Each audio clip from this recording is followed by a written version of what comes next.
Welcome, friends, to the Mindful Heart Podcast.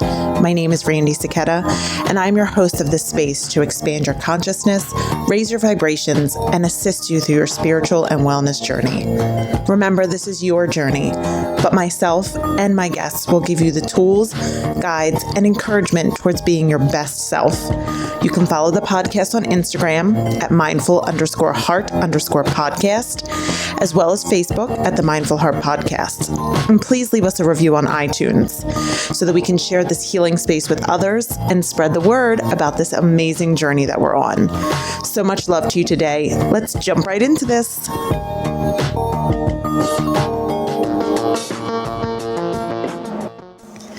Hey. Welcome back. Thanks for joining me today. Today, I'm welcoming another one of our beloved guests, especially my beloved guest.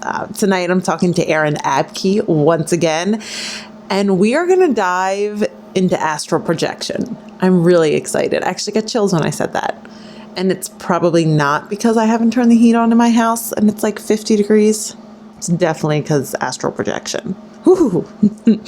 So I can't wait to talk about this topic. It's one of those topics that I know a little bit about, but I know that he knows way more than me. So I'm really excited to talk to Aaron tonight. Again, you can visit our Etsy sponsor, Whimsy Sparkle Threads, and buy some stuff for some nerds in your life for Christmas. Do it. You can also check out my own Etsy at The Mindful Heart. I sell tie-dye stuff, lots of it. I'm doing 30% off until December something. 15th? Yeah, December 15th. So you should hear this podcast before then. We all know how pre-recording works in Randy's world. Anyway, let's just jump into this interview with the amazing Aaron. So, hey, Aaron, what's up? What's going on, Randy? I'm really excited about tonight. Yeah, me too. I want you to freak out all the listeners. We get to talk about some cool stuff. I know. Some cool shit. You can say it. Cool shit. Some cool fucking shit. Yes. So you're going to have to start off by just doing basics of what the fuck is astral projection? What is it? Yeah, so I think most people dismiss astral projection because they hear it and it kind of sounds like some woo-woo thing. You know what I mean? Yeah. It sounds like some new age hippie thing, like, okay, Kundalini this, whatever. But in fact, astral projection is a totally normal scientific process that anyone can experience and verify for themselves. And in fact, what astral projection really is, in the simplest definition, is anytime that you project your consciousness to a different dimension. And so what that means is that you actually already do this every night. A dream is a form of astral projection. Oh. When you're in a dream, are you in this physical reality? Well, no. Your consciousness isn't. The body your consciousness is in this dimension, but your consciousness is experiencing a different dimension, right? And in this dimension, you have taste and sight and sound, and you can feel and hear things and smell things and taste food, and it can be as real as real life. But you don't have your ears or your mouth or your nose or your eyes with you, right? It's not your physical body that's actually feeling or doing anything. Your physical body's asleep in bed, right? So it's all happening inside of consciousness. And the same is true for, if I say to imagine an image in your head, imagine a can of Coke or something, right? Mm-hmm. Close your eyes, imagine a can of Coke, and then now open your eyes. Is the Coke can there anymore? No, it's not. So close your eyes, imagine it again. Can you imagine it again? Oh, yeah. Yeah, it's right there again, right? So the question is, where is that Coke can, right? Coke can where? And the answer is nowhere, because it's happening inside of you. And this is what quantum physics is actually showing us, is that, we have dreams at night and we consider them to be, quote unquote, not real, right? Right. And then we wake up to this longer, more dense dream and we say, oh, this one is real. Mm-hmm. And so I think we would all acknowledge that that's kind of a silly distinction to make, right? Right. Because why else? I mean, why would the mind even feel the need in a rest state to take you on these journeys and, what dreams are? Yeah, like that's a great question. It's just to simply ask, what is a dream? Right. Why do we dream? What is this phenomenon that's happening? It's kind of funny. It's like no one really thinks about it much. It's so normal to us. They're like, oh yeah, dreams. Like it's whatever. It's like, have you ever really thought about it before? It's like you're traveling to some other dimension where like the reality and physics are totally different and experiencing all kinds of wild shit. And you just wake up and go about your day like, oh no, whatever. Yeah, it's true. It's like, that's pretty fucking amazing. And I'd like to figure out what that is and what potential it might have for us and how we can potentially use it to expand our consciousness and all kinds of cool stuff. So I got into astral projection because I was curious about these things, and I'll tell you my story in a minute about how I had my first astral projection. But just, I guess, to finish out the definition I was giving you, you're dreaming at night in a different dimension, right? And you're experiencing it because it's happening actually inside of you. Mm-hmm. Because you are ultimately just consciousness, right? And so your consciousness is locationless, which is kind of a trip to think about. But we can all acknowledge that there is no physical space-time location of consciousness, right? Right. There's nothing objective about it whatsoever. There's nothing you can taste, touch, grab, see, smell, or feel about consciousness, but you can't deny its reality, right? Right. I am conscious right now. I am consciousness. And so even the reality you're experiencing right now, driving in the car or sitting at home listening to this, this experience is happening inside of you, not outside of you. And you go, that's ridiculous. How can you possibly expect me to believe that? I'm seeing stuff outside of me. But in the same way, I say that, well, where was your dream taking place last night? Was that happening out? Can you say your dream happened outside of you? And you're like, no, I can't honestly say that. It was a dream. So it really feels like it happened inside of me, right? And so what I'm saying is that's no different than what's happening right now. Your consciousness is generating everything that happens around you, just like you do in a dream. But it's just a much more dense dream than the ones we have at night. Does that make sense? It does. Mm-hmm. So when you understand that, like, it makes sense. Yeah. It is trippy. Have you seen Inception? Oh, of course. Yes. Yeah. So like that movie has a lot of these parallels in it, right? Mm-hmm. So when you understand that everything just exists on a spectrum in the universe, right? There's really no point to where anything stops and something new starts. It doesn't work like that because it's really all one connected organism. Every dimension in space-time, everything in the universe is ultimately one connected, you could say, organism or being or thing, right? Right. And in which everything is dependent on everything else in order to exist, right? There is nothing in the universe that you can isolate apart from everything else and have it still exist. Because even the space around us, we need to exist, right? Right.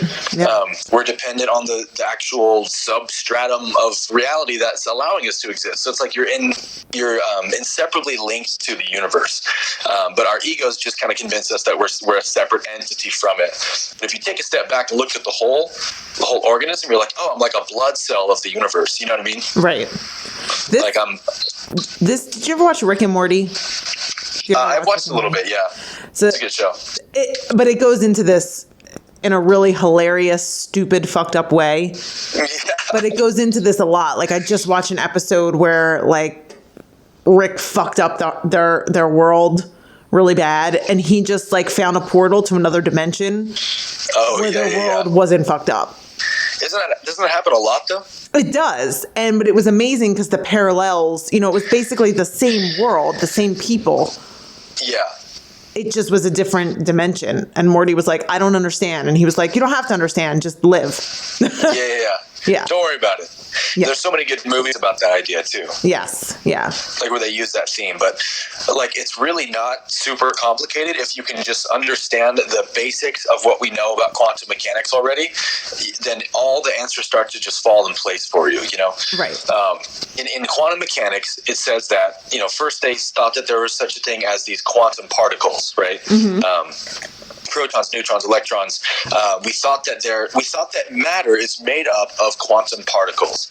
And just even recently, like within the last 5 years, I think, they've changed their definition, and they've said that, okay, scratch that. We now know through observation and experiment, we've verified that particles actually do not exist. What reality is made out of is this fluid-like substance. That's the term they use for it. It's a field that stretches for infinity. And this field ripples in unique ways to create particles that appear in specific space-time locations according to whatever is being observed of the field. So if you look into the field, or in the Hindu tradition they call it the void, where all potentials exist, and you imagine or create something in your mind, then the quantum particles take shape according to what you're observing. And this is just science. This is what science says. It's the observer effect, the double slit experiment, basic stuff. Right. And so astral projection is actually just that. And law of attraction is just that. And this is something I say a lot in my videos, is that there is only one law in the universe. It's ultimately just the law of attraction, and everything else we see is sort of just a different manifestation of law of attraction. But everything boils back down to this one rule. And so, like, in what we say in law of attraction is that you have to visualize, imagine what you want to experience, right? Mm-hmm. And you have to bring that to life. Well, that's the same thing that's happening when scientists are looking at the quantum field and observing a particle appear, right? Right. The observer, precisely, because if they didn't want it to appear, they wouldn't have looked, right? Right. So it's very, very, very subtle, but it is all based on that initial movement of consciousness, which is just the desire, which is I have a video about this called the desire effect. It's really not the observer effect, it's the desire effect, because desire has to come previous to observation, right? Mm-hmm. So, go ahead. No. I was just going to say, it's just like, I don't know about you, but I know anytime I wanted a car and I started to think, what kind of car do I want? I want X car. Okay, like say I want a Honda Civic. You start seeing Honda Civics everywhere. And I've had multiple people in my life tell me stuff like that. Like, I test drove a Honda Civic, and then I started seeing them all over the road, like the Honda Civic I wanted. Yep. And we know what's happening, right? Yes. So your awareness is tuning into the frequency of the Honda, right? So you're seeing it more. Mm-hmm. That's what we call, the term we use in law of attraction is becoming a vibrational match to what you want. Mm-hmm. You have to see what you want. If you can see it, you can have it. And in the law of attraction, seeing is actually feeling, right? Right, exactly. Feeling really something. Feeling the emotion that brings when you see the whatever it is that you want. Yes. Precisely. In quantum mechanics, every particle that ripples into the field into a particular location, every single particle has a unique electromagnetic signature. And that unique electromagnetic signature tells the objects around that particle what should attract to it. Does that make sense? Mm-hmm. Yeah. So the different electromagnetic signatures are reading one another and finding the closest match to their frequency. And that's the law of attraction. And so that's why it's absolutely vital for us to feel with real emotions the reality we want to experience. We have to sort of like place ourselves in our desired future and then create it with our imagination as powerfully as we can bring it to life. What would it feel like if I woke up and my book sold 1 million copies? Get that rush, and that right there is your electromagnetic signature. And you send that out to the universe and it goes, okay, bingo, I know exactly what she wants. And the only reason that we don't, the second you do that, it begins to manifest. But the only reason we don't see it through to fruition is because we don't allow it to happen. We don't get out of the way. Right. We block ourselves from receiving it by changing our frequency all the time. We're changing the signature we're releasing all the time. So we can get excited about it for a moment, but then we slip right back into unconscious thinking, right back into negative thinking, right back into victimization. Oh, but I don't know if it really can happen because I don't even feel like I deserve it, or whatever the fuck. And then we're sending off that signal now. And so the universe is going, oh, okay, I thought you wanted the other thing. Let me take a step back and start giving you the bad shit. And then you get home after work, and you meditate, and you do the visualization. manifestations, and then, oh, I'm happy, yay, my dream. And you're going back and forth, right? It's this yo-yo effect.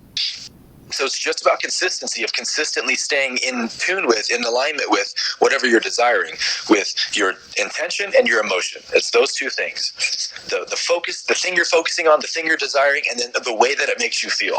And if you just stay there, it'll come to fruition faster than you can imagine.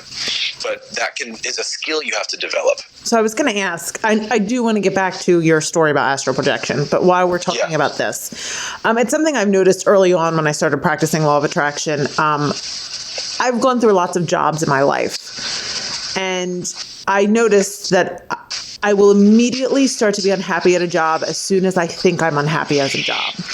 Meaning, I'll be like, man, I haven't messed up in a long time. I'm probably going to mess up soon. And then I'll fuck up. Oh, yeah. And then I'll get in trouble. And then I'll be like, oh, well, now I'm just going to get in trouble. Do you know where I'm going with this?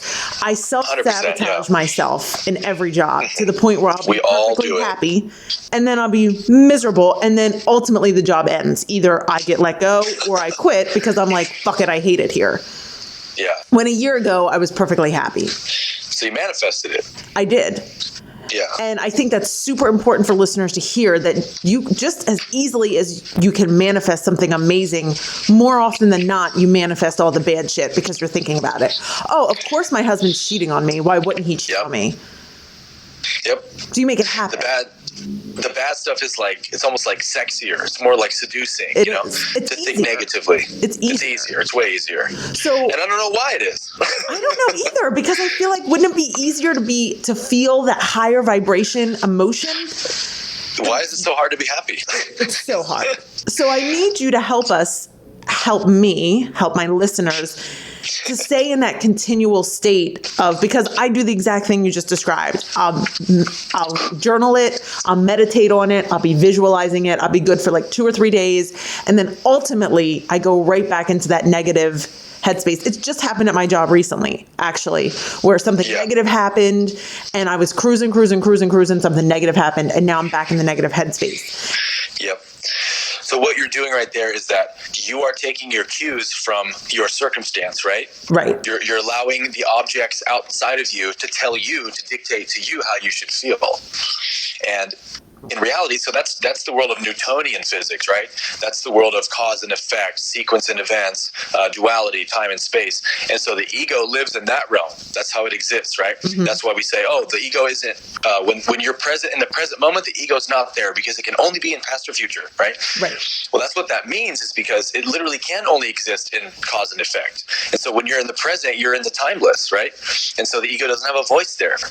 And so when you're taking your cues from your circumstances, then you are taking your cues from something that is designed to take its cues from you. And so you're in a feedback loop, right? I feel bad, so I think bad thoughts. When I think bad thoughts, I attract more bad events. When I have more bad events happen, I feel worse again. And you keep reinforcing your own circumstances. So until you stop that cycle and break that cycle by saying, hey, I'm going to become greater than my circumstances. I'm going to start telling my circumstances what to do. I'm going to start, putting myself in the driver's seat and dictating what's going to happen. Then you're not going to change your reality. But the coolest part about this is that everything that I'm saying right now is actually the most natural and effortless thing to us. Mm-hmm. The process of attracting or manifesting our reality is the easiest and most organic thing to us. And it's so organic to us that we don't even know we're doing it. Right? Right. In the same way that, like, a tiger doesn't even know it's a tiger. It just is a tiger, right? Right. You are a vibrational being, and you are an attracting entity that is always attracting what you're emitting to yourself, and you can't stop doing it. You'll never be able to stop doing it. You can't lock yourself in a room and stop doing it, because it's happening in consciousness. And so the interesting thing, the reason I'm even talking about law of attraction is because astral projection literally is law of attraction. Like, quantum physics is law of attraction, is astral projection, is quantum physics. It's like this perfect cycle where all three elements are really the same thing that's happening. And so in the quantum realm, we dictate what happens to our environment, right? The observer dictates what the environment does. And so when we astral project, it's really us using that sleep state, that dream state, and becoming aware in the sleep state to start dictating what our dream world is doing. So astral projection is just law of attraction in your sleep, you could say. Okay. If that makes sense. Yeah. So I learned about astral projection because I was getting into meditation. It was like 6 or 7 years ago when I had just kind of started out. I had left Christianity and started out on my spiritual journey. And I was trying to figure out, what I should do first. And so, meditation was kind of the first thing that was obvious. I think I should probably learn how to meditate because all the spiritual people do that. So I was reading about it, and I started reading these forum boards about it, and I came across people talking about like astral projecting during meditation or something like that. And I was like, oh, I've actually heard this term before, but I have no idea what it means. I was just taught it was like witchcraft or whatever. And so I started reading about it, and I was reading all these people's experiences they were typing out. And I just couldn't believe these conversations people were having. And I was like, okay, like, are these people just making this shit up and playing with each other's delusion? Or like, is this something real? So I did more research, what is astral projection? And when I was reading about it, I was like, this sounds pretty legit. Like, it's basically what I already do every night when I dream. They're just saying that I can actually be conscious during the process. And that doesn't sound like too much of a stretch, right? Mm-hmm. And so this is what they call a lucid dream. But a lucid dream is actually astral projecting. That's a form of astral projecting. There's not many as scary different of a word. Yeah, it's not as scary sounding. But like, there's so many different sort of methods or ways that you can astral project. Some people do it during meditation, deep states of meditation. I've never done it during meditation, but some people do it when they fall asleep. And some people can actually like lay down and allow their body to go through the falling asleep process, but they can stay conscious through all of it, which I also think is crazy, because the way I would always do it is to do my affirmations and do my visualizations and then let myself drift off into sleep and then just kind of hope that I would become lucid. Mm-hmm. And it's a pretty reliable method for me, but there are people who can induce this state on airplanes, just sitting at home on a Friday afternoon, like they can just sit back in their chair, almost like a meditation, and project their consciousness into these realms and have these real 3-dimensional full technicolor experiences, which is just fucking mind-blowing, but it's absolutely real and you can experience it if you want to. Wow. So tell us about your first time. So I had been reading this forum board for like 2 or 3 hours, and I was getting really, really excited. I've always been like a really curious, passionate type person. And so the idea that I could like go to these other dimensions in my sleep and have these crazy far out experiences and meet beings and receive answers from my spirit guide and connect with the source and all this stuff, I was like, that is so too good to be true. Like, there's no way that's real. I'm going to look into this as hard as I can just to find out if this has any validity to it. Because if it does, then it's fucking worth looking into. So I was so excited that night that I went in my room and I laid down and I started doing the process I had read about. I just found someone's technique online. There's really like a basic technique that everyone kind of uses, and there's like different variations of it. But it essentially is like you meditate more or less, listening to binaural beats. Binaural beats are like these tracks you can listen to. There's tons of them on YouTube. You can buy them, download them, and it's like kind of like a meditation type music. But there's this frequency that they're playing in the background. It sounds like a vibration, like a low frequency vibration, kind of like a wom wom wom wom wom wom kind of sound, and that frequency on the track you're listening to is tuning your brain to the right frequency of like theta and delta waves that will make it more likely for you to have a lucid projection. So you meditate while listening to these binaural beats, and you sort of go through your visualizations or affirmations, and basically what you're trying to do is literally what you do in law of attraction. You're trying to think of something like the most exciting thing for you, like I want to go to the Caribbean islands and fly around, right? Whatever excites you the most, and then you close your eyes and you imagine doing it, right? And just like we just talked about with law of attraction, you want to send out the right signature to tell the universe what experience you wish to have. And so you literally just do that. You fall asleep while you're imagining being in the Caribbean islands, and your feet, you want to feel the wind in your face, and you want to hear the sound of the ocean and the warm sand on your feet and stuff like that. And you start to let the emotions rise up and get really, really excited about it. And so I would do that for like 5 or 10 minutes and just try to bring it to life. Usually what happens is you start actually seeing images flashing behind your closed eyes of like, you know, an island or water or something, or sometimes just unrelated pictures. But these pictures and even sounds that start to appear as you're kind of drifting into this meditative sleep state, they are called hypnagogic sensations.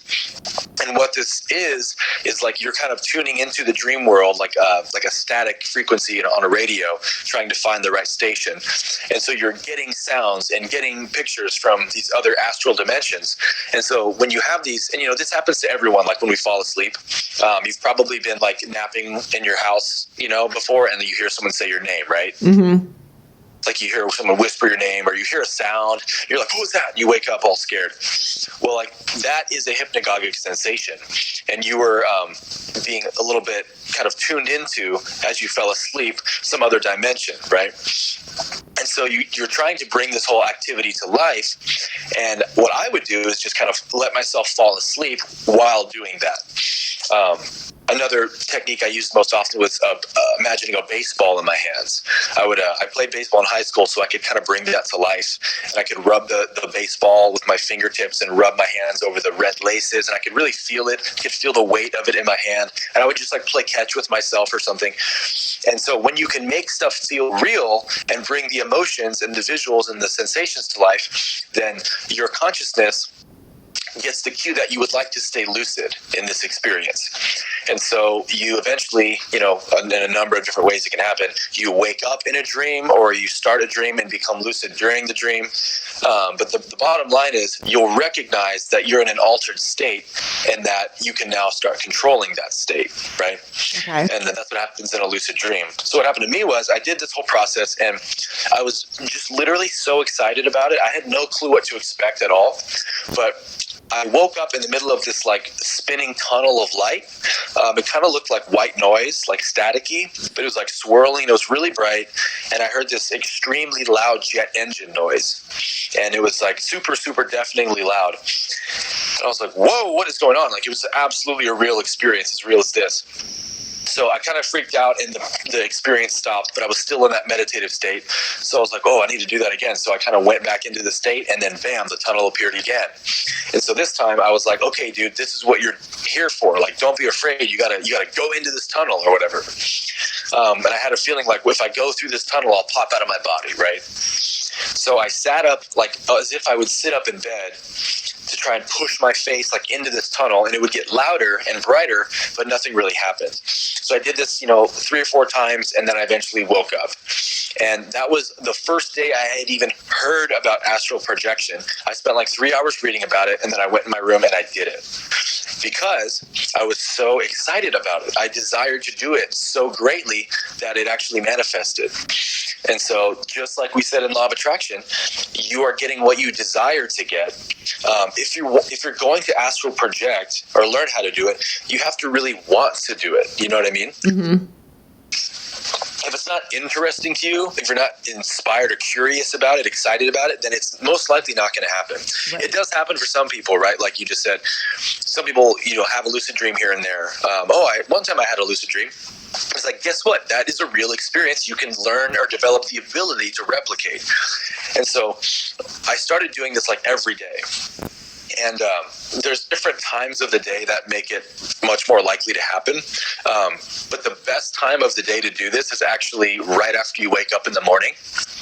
Or if you wake up at like 3, 4 a.m. in the middle of the night to go to the bathroom, trying to project then is the best time to do it because, again, your brain has to be in the right wave state to like tune your brain to the frequency of the dream world and stuff.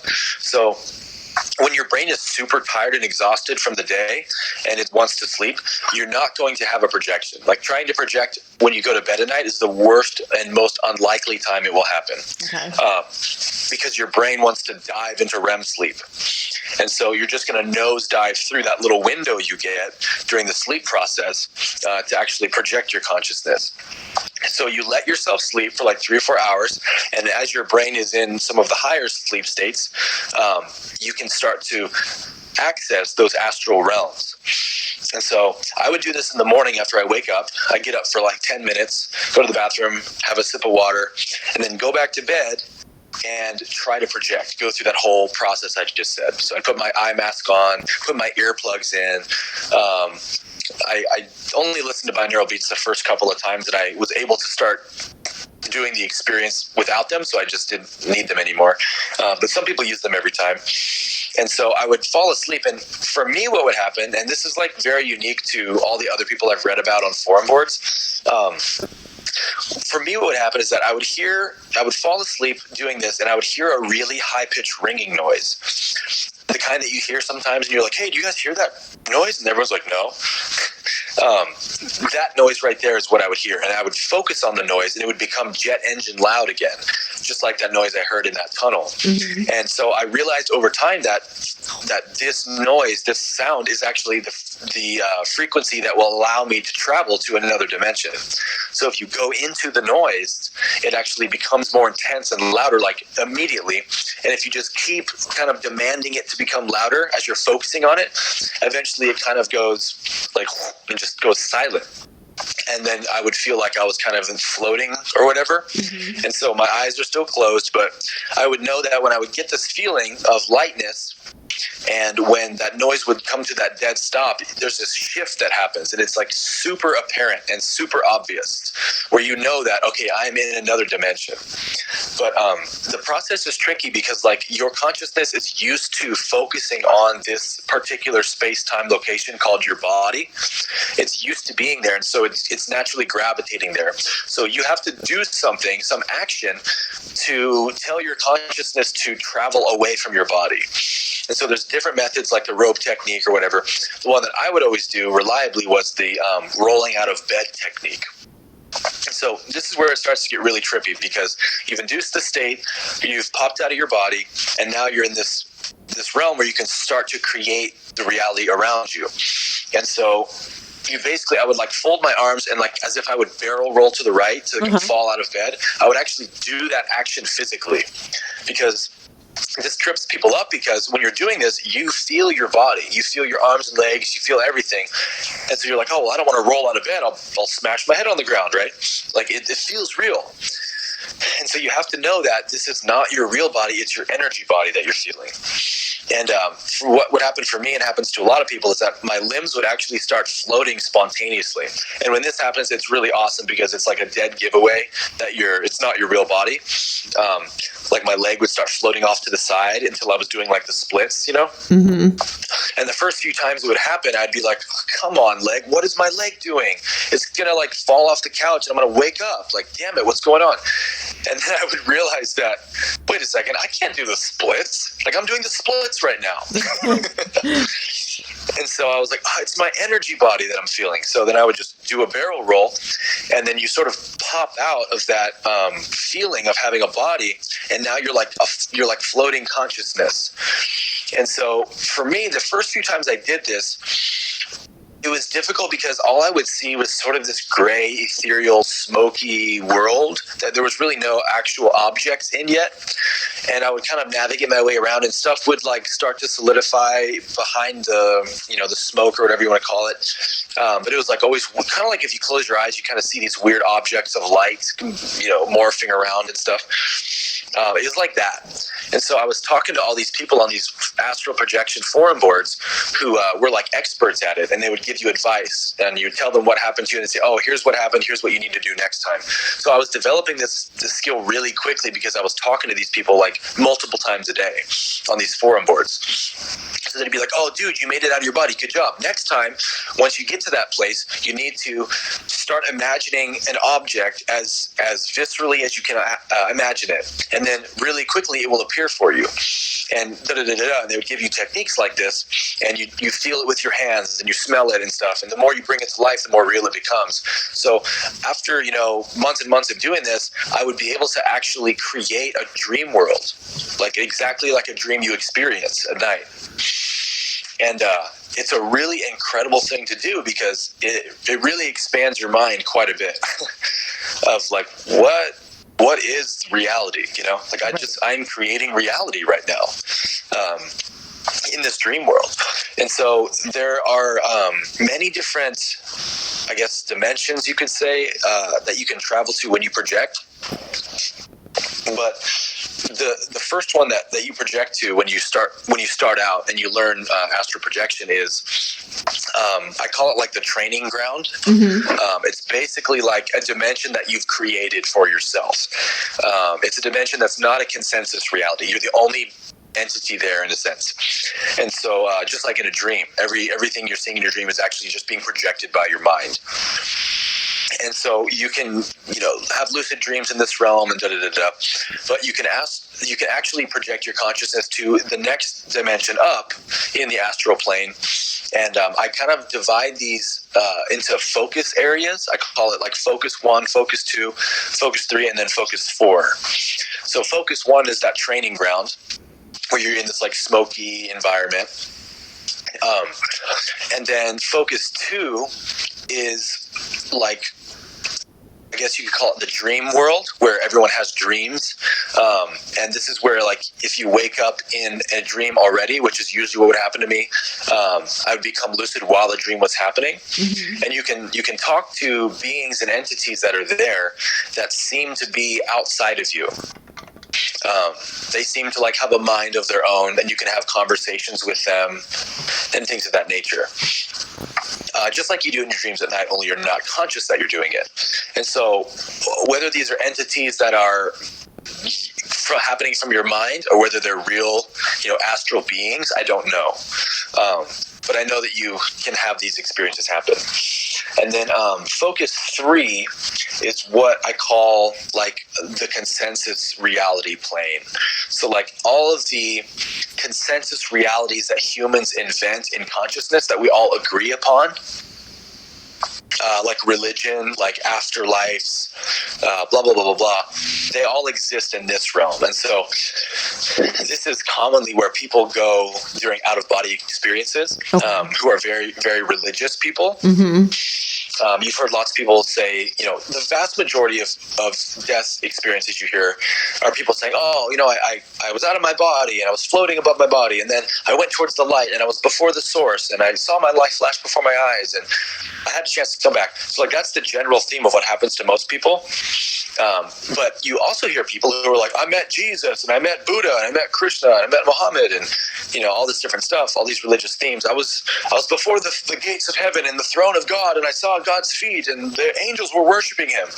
Well, these people have actually projected their consciousness into a consensus reality that is being reinforced by millions and billions and billions of other people's consciousness, right? So it actually creates a reality somewhere. And so people end up there and they think it's real, but it's just a dream like anything else. And so something that's really cool that you can do through astral projection, which takes a lot of practice to develop, but just within a few months' time, you can start doing things like this if you're serious about it, is that you can project to these realms and you can actually try to save beings that are there who are stuck in these kind of feedback loops. And what it's called in the astral projection community is retrievals. And so it all sounds crazy, but again, it's something you can experience for yourself if you really want to. When you project, you'll start meeting what they call like your higher self or your spirit guide in these realms. And this is very, very common that people say that happens to them. People sometimes meet their spirit guide in their dream, right? Like, I had a dream that I met my higher self and da-da-da. So like you meet this higher self and it basically like teaches you where you are, what's happening. Like, it answers questions for you. It shows you what's happening in your consciousness, how to control it, etc. And what happens after you interact with your higher self or spirit guide long enough is that it starts to suggest things for you to do. Like, hey, there's these people who need help over here. Do you want to go help set them free from these feedback loops they're stuck in? And so you're like, yeah, I want to, right? Because when you're in this realm, it's a lot like being on psychedelics or something. Like, you're very clear in your consciousness. Mm-hmm. So you're very like loving, you're compassionate, you're all that kind of stuff. And so like the idea of helping people is like super exciting. And so you're more than happy to do it. And so your spirit guide might actually take you to like an astral being that is, let's say, reliving dying in World War II over and over again. And apparently, I mean, I'm not saying that I believe this 100%. It's just something I experienced to be real. Whether or not it is real, I can't say for sure. But apparently when people die, they have the ability to be stuck in a feedback loop. Like, if something that happens to them when they die is intense enough that it creates enough of an energetic signature, then they can actually, their consciousness goes to the afterlife realm, the astral realm, and immediately starts recreating that event, right? Mm-hmm. And so, like, there was one time where there was a guy who was, like, holding his friend's dead body, and he was crying and weeping and saying, no, like, don't go, Kevin, or whatever, and holding his friend's body while he's in military gear and there's bullets flying and bombs going off around him. It was like this war event, and he was just sitting there holding him doing this. And so my spirit guide, and your spirit guides communicate with you like non-verbally, like there's no like real talking that happens in these realms. It's just like direct communication to your mind. So they make it known to you that you need to go over to this person, this being, and help them see that this is an illusion, that they're stuck in this feedback loop. So I didn't know what to do, but I went up and I was like, I guess I should, enter his realm for a minute and pretend like I see what he's seeing. So I was like, hey, what's going on? Do you need help? What's happening? He's like, oh, my friend, he stepped on a landmine, and he's crying. And I was like, I started asking him, like, how long have you been here? I was like, where are you? And I was trying to get him to question his reality, and he wouldn't do it. He kept reinforcing his reality. I'm in war. I'm in war. I was like, well, think about it. How long have you been here? He's like, I don't know. And I was like, no, question it. And he kind of wouldn't do it. And so it was kind of almost like I don't want to say a sad experience, but it was an eye-opening experience. And it allowed me to see that, like, when religious people die, they go to that heaven's pearly gates in that throne room and they worship the Almighty Yahweh, who tortures people in hell forever. Like, that whole idea of God, they actually go there and actually do experience that. And they will be trapped in that reality as long as their consciousness desires to be. And so it's really no different than, like, what happens in this world, where, you only spiritually awaken when you want to, when you're so fucking sick of your ego and the suffering it's creating you, that you're like, fuck this, I want to go beyond myself and transcend all my bullshit and be free from this, right? And that's when you start to wake up and you start to be aware of your own state of consciousness. You become aware of your thoughts, you become aware of your habits, and you start changing them, right? And so the same thing happens in the astral plane, is that people, until they get tired of it, they're going to keep experiencing it, Right. And so all that stuff that I experienced through astral projection has helped me understand law of attraction so well, because, like, people ask me all the time, like, how did you become such an expert in law of attraction? Like, when did this happen? It seems like you just came out of nowhere. And I was like, well, I kind of did, because I just, I had all this experience astral projecting. And when I started listening to Law of Attraction from Abraham Hicks or whoever, like, I was like, oh yeah, duh, that's exactly how astral projection works. I can understand all of it already. Because again, I had like already experienced how this process plays out. But the only difference is that when you project in the dream world, you can manifest stuff like right away, like within seconds, right? Mm-hmm. If I want to experience a Hawaiian vacation, I can make it happen in seconds. If I can get my intention, my focus, and my emotions in alignment with one another. So if I can see it with my mind's eye, and then if I can feel it with my body, my energy body, I can create it. And so, like, that's exactly what you're always doing in real life. And you can't stop doing it. But if you're not aware of the process, then you slip into unconscious thinking, and your environment dictates to you what you're creating, right? Right. Your environment tells you how to feel, and how you feel is what you create. So that's what happens in astral projection, is that you have to feel the reality you want to generate, and then it happens. And so, like, if you develop the ability to project your consciousness into these astral realms, you can go on these, like, really wild adventures and learn a lot of things about the universe. You can see pretty much anything you want, anything you can imagine. If you want to go to outer space and float around, you know, Saturn or whatever, you can actually do that. And I'm telling you, until you experience it and see just how real it is, there's no way you'll believe me when I say, but it is just as real or more real than this reality you feel right now. The deeper you go into it, the more real it gets. And I don't even honestly know if there is a limit to how real it gets. I think the more you go into it, the deeper into other dimensions of consciousness you go. But it's all on a spectrum, you know? So what would be, I think you just answered my question, but I just want to clarify. So what would be the purpose of astral projection besides just being able to experience these amazing things? Yeah, that's a good question. Because actually, I think I've done it twice after hearing you describe all of that. I think I've done it twice. Okay. And both times I got no answers, but both times I met with a spirit guide. I got to meet her, my spirit guide. Okay. Wow. Who looked almost like me. Yep, that's what they all say. But has just like curly red hair.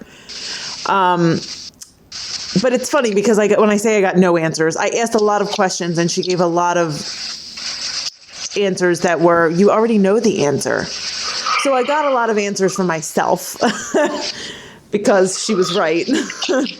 Well, that's the frustrating thing sometimes about talking to spirit guides. It's like talking to a guru.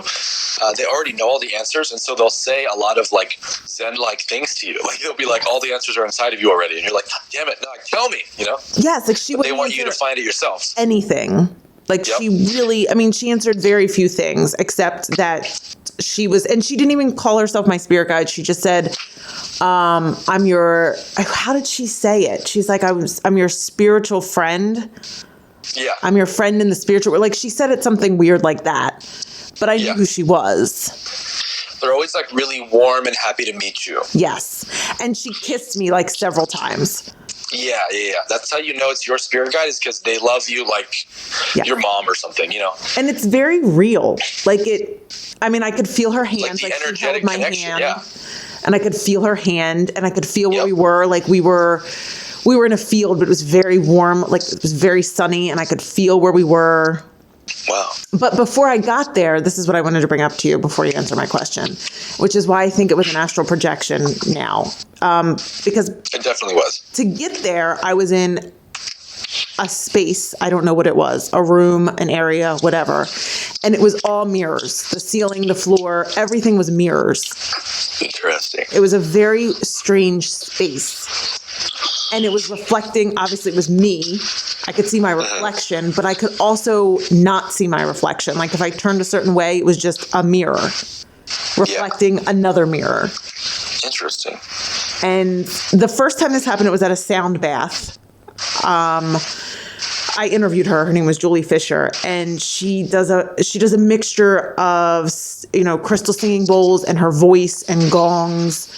Oh. And as soon as her voice started, I was out. And they actually, the sound bath was for an hour, and they tried to wake me after an hour, and I wouldn't wake. Wow, you're like hypnotized. Yeah, I was out. And in the meantime, really cool. Having this experience where I was in a field with my spirit guide, asking her a whole bunch of questions she wasn't answering. And I heard the ringing. And the ringing I will hear sometimes while I'm meditating. It's like a ringing, and it's only in my left ear. Do you mean a ringing or like a ringing noise? Like a ringing noise. Like an unbroken, that's what I would hear too. Yes. And it was it's almost like the binaural beats, which sometimes I listen to sleep. It's almost like that, like you were describing. That's what it feels like in your head. Yeah. But it's a ringing noise. Yeah. Actually, I'm glad you mentioned that, because that was one thing I left out on my first experience, was that I was doing this deep meditation and getting into this trance to try and project, and I started to feel like almost like a golf ball, maybe like a tennis ball size, inside of my stomach, I think it was, first, like gyrating back and forth. Have you ever felt that before during meditation? Not in my stomach, but in my head. I feel it. Like I said, it's my left. It happens in the head too. Yeah. Yeah. It's in like my left ear, my left head. It's like there's something in there.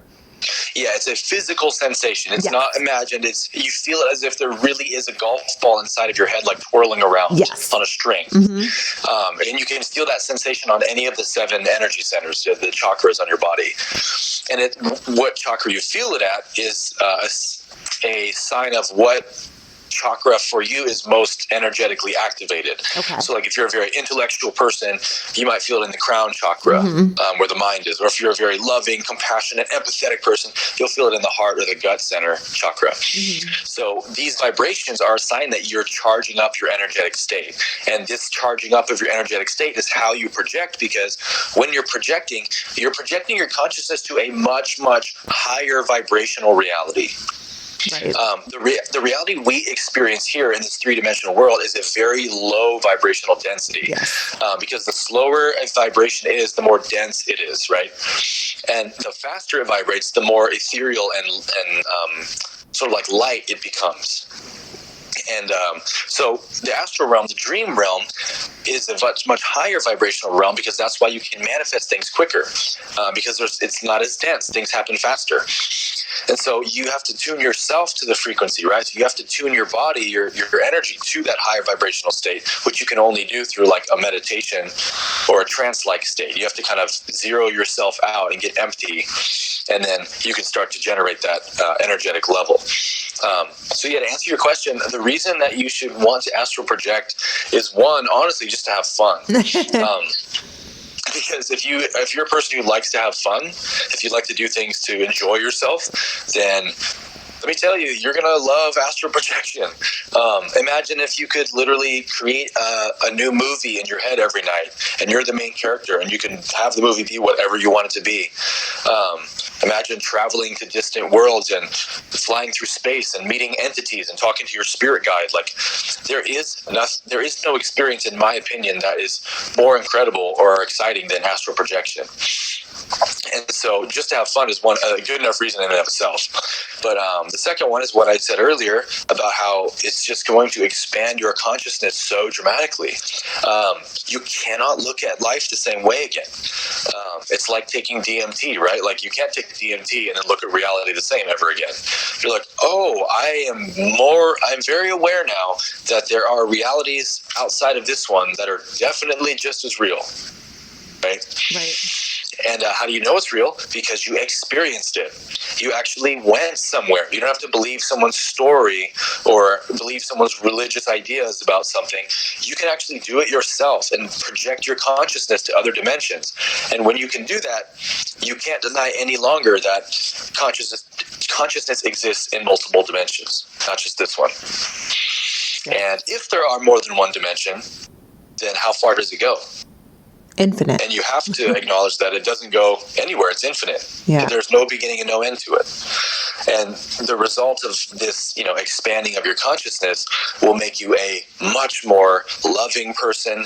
You'll stop taking your life so goddamn seriously. And you'll start to realize you're here to have fun. You're here to create yourself. Life is about what you decide it to be, what you make it to be. You realize that you're in the fucking driver's seat. You're calling the shots, and everything else is taking its cues from you. And now you've begun to master the skill or the art of telling the universe what to do. And you can do that through astral projection, right? And once you get really good at that, you realize, oh shit, it's the exact same process in real life. It just takes longer, but it's the same exact thing. Right.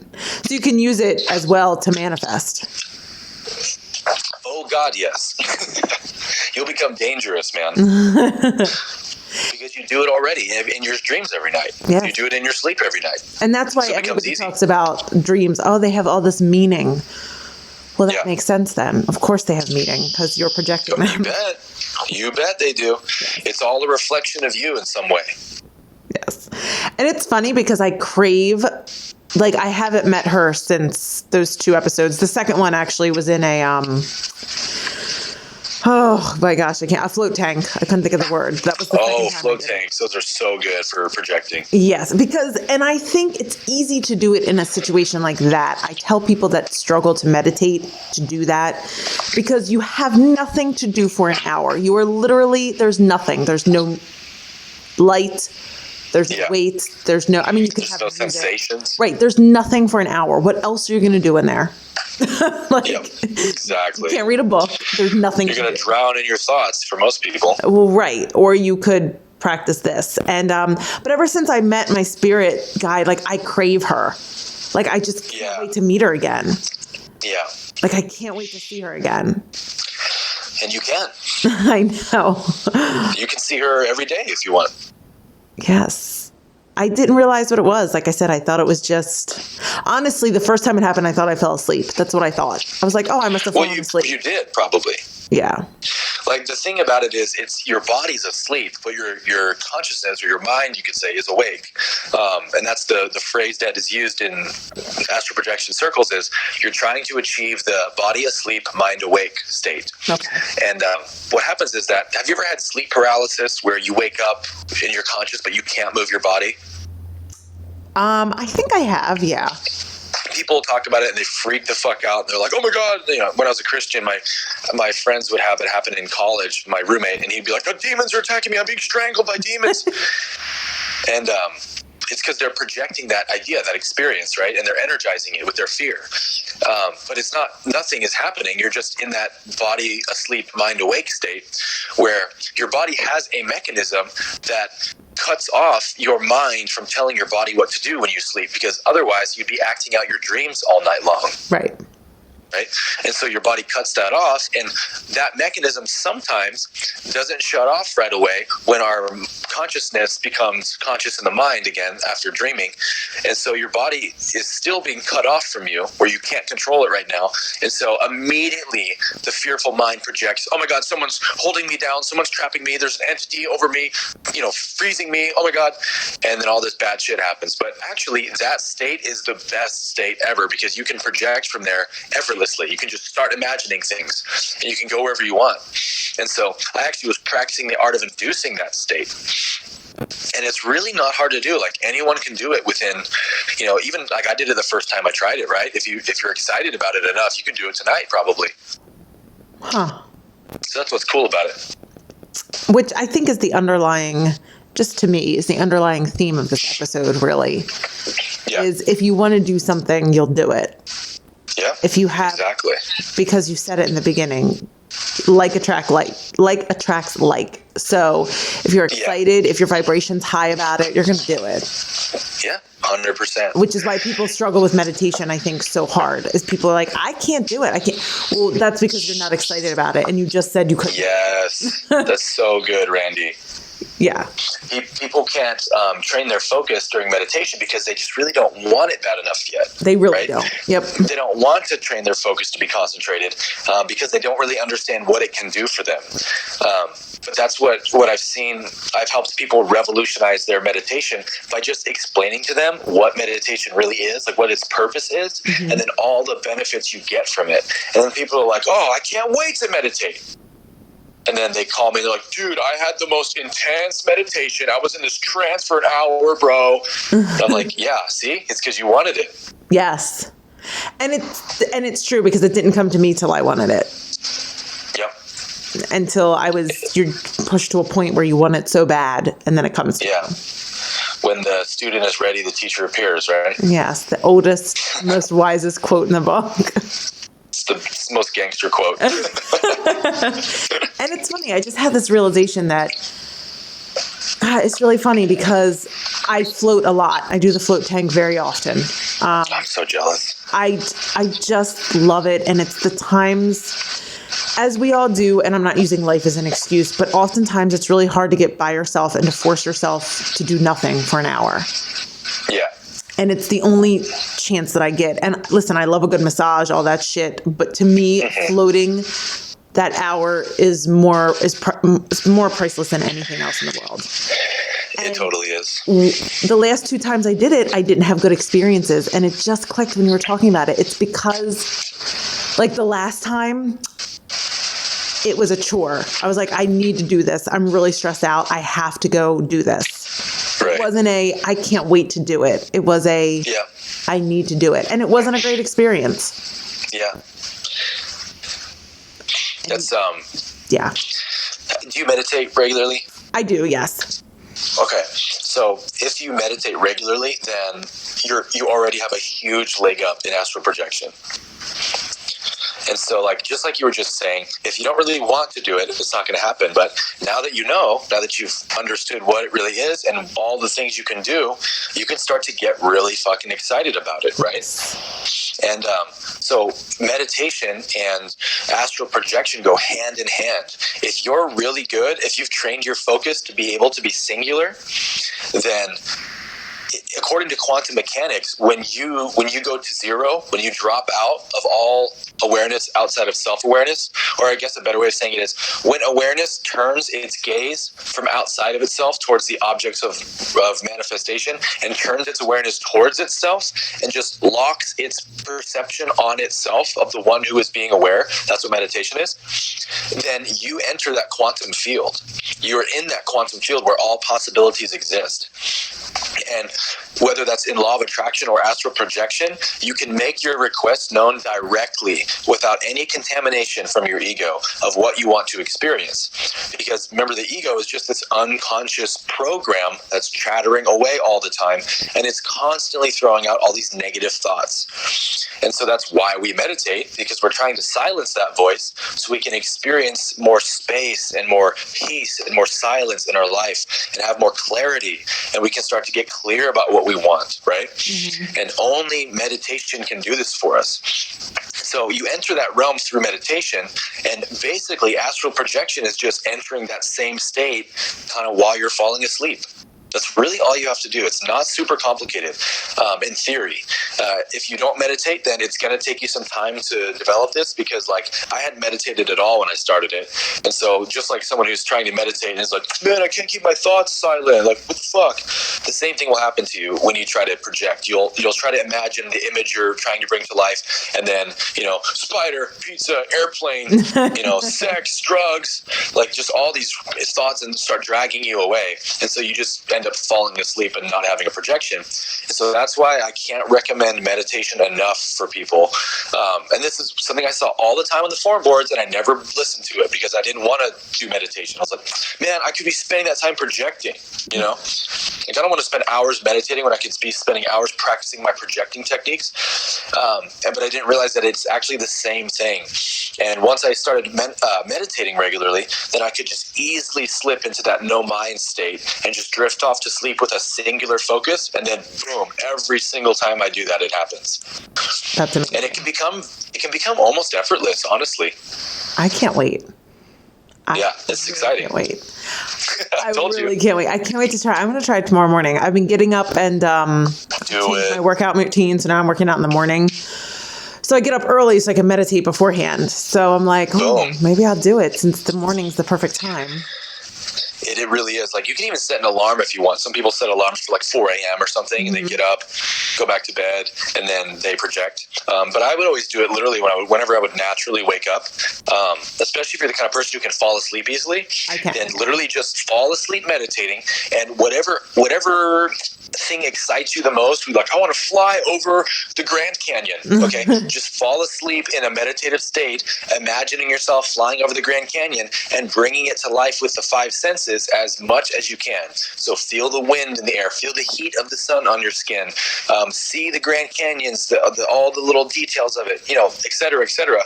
Just do that, and you will be shocked at what starts to happen. I can't wait. I'm so excited about it now. Like, my heart's racing. I just can't wait. That's now. Awesome. I can't wait. I love it.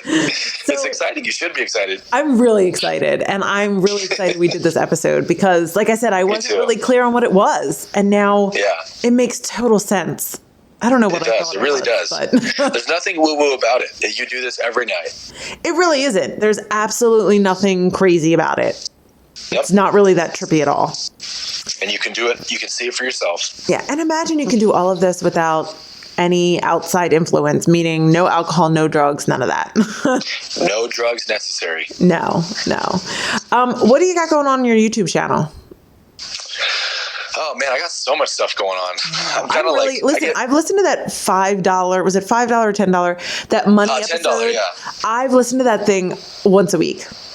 Nice. I just love it. I just absolutely love the idea. It's such a powerful technique, man. It is. That's my Empower Hour series.